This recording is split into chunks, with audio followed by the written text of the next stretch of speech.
আসসালামু আলাইকুম। সবাই কেমন আছেন? আলহামদুলিল্লাহ আমি ভালো আছি। চলে এসেছি আপনাদের রৌনক আপু প্রতিদিনের মতো। ঈদের ছুটি, তাই রাস্তাঘাট একদমই ফাঁকা। ভালোই লাগছে, গাড়ি চালাতেও আপনাদের ভাইয়ার ভালো লাগছে। ঈদের জন্য কয়েক রকমের মিষ্টি খাবার বানাবো। ব্রেড পুডিং বানাবো। ব্রেডগুলি আমি কেটে কেটে একটা ডিশের মধ্যে নিয়ে নিয়েছি। ক্যারামেল দিয়ে 1 লিটার দুধ জাল দিয়ে নিয়েছি, সাথে দিয়ে দিয়েছি পরিমাণ মতো চিনি। এখন ব্রেড পুডিংয়ের মধ্যে আমি দুধটা ঢেলে দিচ্ছি।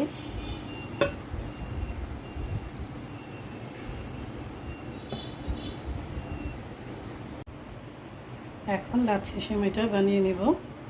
লাচ্ছি সেমাই একটা ডিশের মধ্যে নিয়ে নিয়েছি। দুধ জাল দিয়ে নিয়েছি, এখানে বাদাম, কিশমিশ, খেজুর এগুলো দিয়ে দিয়েছি লাচ্ছি সেমাইয়ের মধ্যে দেওয়ার জন্য। আমি রাতেই সব করে রাখি, সকালে উঠে এত কিছু করা যায় না। আর ঈদের মধ্যে একটু মিষ্টি খাবার না থাকলে ভালো লাগে না। সেমাইয়ের মধ্যে দুধটা ঢেলে দিচ্ছি।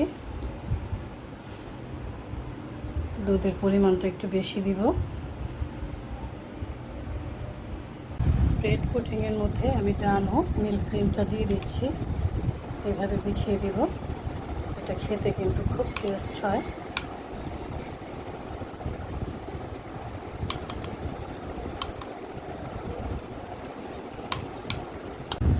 আমি প্রতি ঈদেই এটা করে থাকি। আমার ছেলে খুব পছন্দ করে এই পুডিংটা। ঝামেলাও কম, খেতেও অনেক মজা। এখন এই চকলেটটা দিয়ে দিচ্ছি ব্রেড পুডিংয়ের মধ্যে। এইভাবে করে দিয়ে দিব।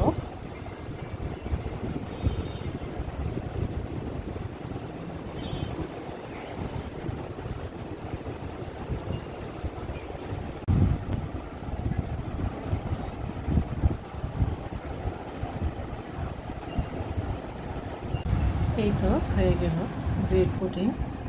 খেতে কিন্তু খুবই মজাদার, বানাতেও অনেক সহজ। জর্দা সেমাই বানানো হচ্ছে। ঘিয়ের মধ্যে সেমাইটা ভেজে নিচ্ছি। এখানে বাদাম আর অনেক কিছু দিয়ে দিয়েছি। এই যে রেডিমেড কিনে নিয়ে এসেছি। খেজুর, নারকেল, বাদাম অনেক কিছু আছে। জর্দা সেমাইটা হয়ে গেছে। এখন আমি একটা বাটিতে ঢেলে নিচ্ছি। আর পায়েস বানিয়ে নিলাম। পায়েসটা হয়ে গেছে, এখন ঢেলে দিব।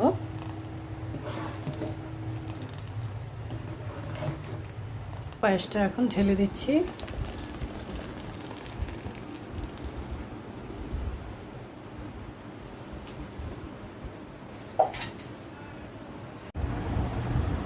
এই তো ঈদের জন্য বানিয়ে নিলাম পায়েস, সেমাই, লাচ্ছা সেমাই, ব্রেড পুডিং আর জর্দা। সবাই ভালো থাকবেন, সুস্থ থাকবেন, পরিবারের সবাইকে নিয়ে ঈদ উদযাপন করবেন, ঘুরে বেড়াবেন। আল্লাহ হাফেজ।